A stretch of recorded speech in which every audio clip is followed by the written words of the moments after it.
Bom dia, alunos da Impacto. Hoje nós vamos para mais uma aula do reino Animalia. Como eu falei na aula passada, o reino Animalia ele é um reino muito diverso.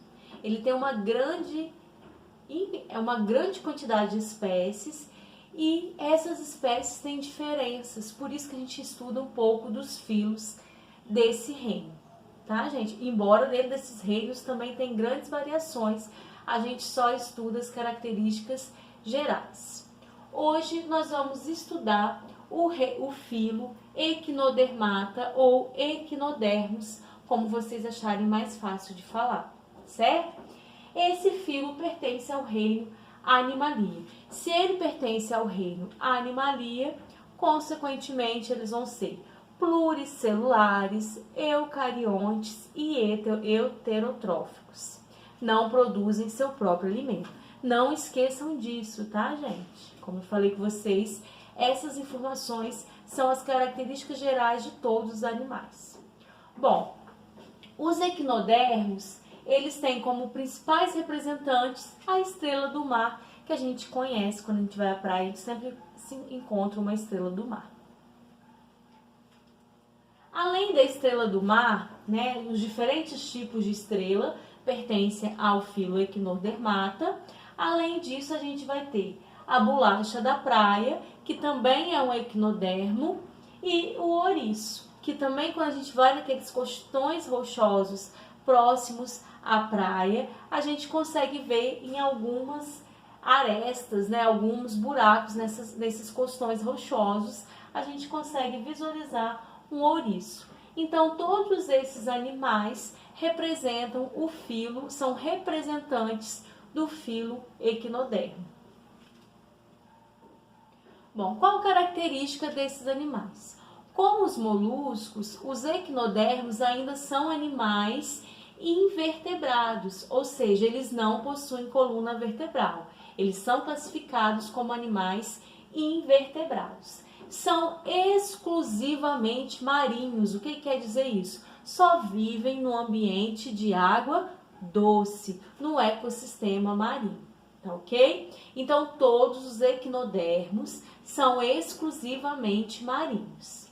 Além disso, eles têm o corpo revestido de espinhos sobre uma fina pele. Então, essa característica é que deu o nome ao filo, porque equinus em latim significa espinhos. Então, aquela estrutura, né, encrostadinha, né, que a gente vê na estrela do mar, são chamados de espinhos. E por isso esses animais são pertencentes ao grupo dos equinodermos. O ouriço, o espinho é bem visualizado, né, porque ele é grande. Então, varia de espécie para espécie o formato desses espinhos. Mas todos os equinodermos, eles vão ter o corpo coberto de espinhos abaixo de uma pele, né, fina. Então, esses espinhos são revestidos por uma fina pele. Não igual a nossa, né, gente? É claro. Mas eles têm pele. Eles têm esqueleto interno e calcário. Embora sejam invertebrados, esses animais têm um esqueleto. Então, esse esqueleto ele é calcário. O mesmo material que formava as conchas lá nos moluscos, né? Então, é interno porque é dentro do corpo do animal. Ele tem simetria radial, ou também chamada de radiada, que eles podem ser divididos de diversas formas e terem sempre partes iguais, né? Se você pega uma estrela, corta ela no meio, ela vai ter dois lados iguais. Se você corta ela em X, ela vai ter 4 lados iguais. Por isso que isso chama simetria radiada. Bom, eles também, como os moluscos, eles têm sistema digestivo completo. O que quer dizer sistema digestivo completo? Eles possuem boca e possuem ânus. Então, aqui só para a gente exemplificar, né, eu trouxe o desenho de um ouriço. Se vocês tentam aproximar aí no vídeo, né, o ouriço. Onde vai ser a boca e onde vai ser o ânus? A boca geralmente está na parte de baixo do animal, tanto nos ouriços como nas estrelas do mar, a boca é sempre na parte de baixo, tá, gente? E o ânus fica na parte de cima desses animais. Se vocês pegarem uma estrela, até uma empalhada que vocês têm em casa, vocês vão ver que ela tem um furinho bem no meio dela, na parte de cima, que corresponde à saída do ânus, tá certo? Bom, além disso, os ouriços têm uma diferença dos outros animais, dos outros equinodermos. Na boca deles, eles têm uma estrutura chamada de lanterna de Aristóteles. Essa que seriam esses dentinhos. Então, como a gente não é um dente igual o nosso, eles chamaram essa estrutura de lanterna de Aristóteles, e nos ouriços eles servem para mastigação. Então, se vocês conseguirem levantar um ouriço, vocês vão conseguir observar vários dentinhos em formato arredondado, que seria essa lanterna de Aristóteles. Tá certo? Aqui a gente tem uma foto. Depois eu vou mandar o arquivo em PDF para vocês terem também, poderem aproximar as imagens sem ter problema de ver, tá bom? Então aqui a gente tem a lanterna de Aristóteles, que no caso dos ouriços aparece e serve para mastigação. Isso é uma estrutura exclusiva dos equinodermos. Nenhum animal mais tem lanterna de Aristóteles usada na mastigação. Bom, uma outra exclusividade. Então a gente viu que os equinodermos, eles são chamados assim porque eles têm o corpo coberto de espinhos. E equinos significa espinhos, então todo o corpo é recoberto por espinhos. Uma outra coisa exclusiva dos equinodermos, que todos possuem, não só os ouriços, que é o caso da lanterna de Aristóteles, a gente vai ver que eles possuem um sistema ambulacrário ou hidrovascular. O que é isso? É um sistema de canais. Se a gente conseguir visualizar aqui, ó, são vários canaizinhos interligados por onde entra e sai água. Qual a função do sistema sistema ambulacrário? Nas terminações do sistema ambulacrário, eles vão ter pés, que são chamados pés ambulacrais, que servem para locomoção. Então, o sistema ambulacrário, ele é usado pelos equinodermos na locomoção, na circulação de substâncias, na respiração e na eliminação das fezes. Então, além disso, os pés ambulacrais, em algumas espécies, principalmente os pés, mas que faz parte do sistema ambulacrário, eles servem para perceber o meio externo. Então, os pés ambulacrários, eles vão ser canais por onde a água circula dentro do corpo do animal e tem essas diferentes funções: locomoção, respiração, liberação de substâncias como fezes e circulação de substância e percepção do meio externo. Então, o sistema ambulacrário é exclusivo dos equinodermos. Vocês não podem esquecer. É só os equinodermos que possuem. E qual a função do sistema ambulacrário? Serve para transportar substâncias, serve para liberar substâncias, serve para locomoção e serve para circulação de substâncias e respiração desses animais. Ok? E o que são o sistema ambulacrário?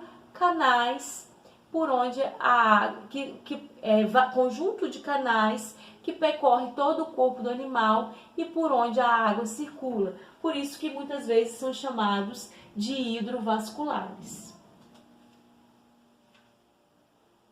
Bom, como que é a respiração dos equinodermos? Como eu falei, o sistema ambulacrário ele serve para respirar, mas como que os equinodermos eles retiram o oxigênio da água através das brânquias. Então, como eu falei lá nos moluscos, pelos equinodermos, eles vivem em ambientes aquáticos, a respiração dele vai ser branquial, feito através das brânquias, né? Então, por eles serem exclusivamente marinhos, só vivem no mar, em ambientes aquáticos, eles têm respiração branquial. Possuem pedicelárias. O que seriam pedicelárias? São espinhos modificados que vão servir, né, para limpar o corpo dos animais. Se tiver alguma sujeira, imagine um ouriço, né? Ele é cheio de espinhos, se cai alguma sujeira ali, como que ele poderia se limpar? Então, as pedicelárias, elas servem para limpeza de detritos que se depositam no corpo do animal. Em algumas espécies de equinodermos, as pedicelárias, elas possuem veneno, que serve para se defenderem de predadores e para capturar os alimentos. Lembrando que os equinodermos, a estrela do mar, ela é um super predador, tá, gente? Ela preda uma infinidade de animais marinhos, certo? Tanto o ouriço também. Por isso que, além dos espinhos machucarem a gente, se a gente pisar em um ouriço, é perigoso, porque algumas espécies podem ter venenos nessas pedicelárias e pode levar a uma inflamação imediata. Não é que o veneno vai matar a gente igual a cobra, mas aquele veneno, ele pode dar uma resposta inflamatória. Então, se você pisar num ouriço venenoso, ele pode levar a uma infecção dolorida, bom? O que seriam as pedicelárias? São espinhos. Se vocês conseguirem aproximar aqui, vocês vão ver que tem pequenos espinhos que na ponta ele é como se fosse uma pinça. Então são espinhos modificados no corpo do animal que tem essas funções. É importante para a limpeza do corpo e também em alguns casos ajuda na captura das presas e proteção contra predadores. A reprodução dos equinodermos. Eles têm reprodução sexuada, ou seja, produzem espermatozoides e produzem óvulos, que são os gametas, e, possuem fecundação externa, ou seja, a união do espermatozoide com o óvulo ocorre no meio ambiente, né? Ocorre dentro do ambiente aquático. Então, a estrela do mar libera os espermatozoides, a estrela do mar fêmea libera os óvulos e eles se encontram no meio aquático, formando uma larva. E essa larva vai se desenvolver até formar um equinodermo adulto, né? Uma estrela do mar, por exemplo, adulta. Como eu falei, por eles terem uma fecundação externa, eles têm que produzir uma grande quantidade de gametas. Possui grande capacidade de regeneração. Se você uma estrela do mar ela é quebrada, dependendo, né, gente? Vocês vão lá e martelar a estrela do mar. Mas se a estrela do mar ela é quebrada, ela pode se regenerar e recuperar aquela parte que foi perdida, tá? Depende do nível, né, do dano. Mesma coisa o ouriço. Se quebra um espinho, ele consegue se regenerar e produzir um novo espinho da mesma maneira. Bom, mas isso não quer dizer que eles têm reprodução assexuada. A reprodução deles é sexual. Bom, sobre os equinodermos, era isso. Lembrando que eles recebem esse nome porque eles têm o corpo coberto por espinhos. E como são exclusivamente marinhos, ele somente ocorre em ambientes de água salgada e como características exclusivas deles, eles possuem o sistema ambulacrário. Não vamos esquecer, tá, gente? Eles possuem sistema ambulacrário ou hidrovascular, tá bom? Por hoje é isso. Qualquer dúvida, vocês podem me mandar nas redes sociais e por aqui também, tá bom? Abraços e fiquem em casa e se cuidem.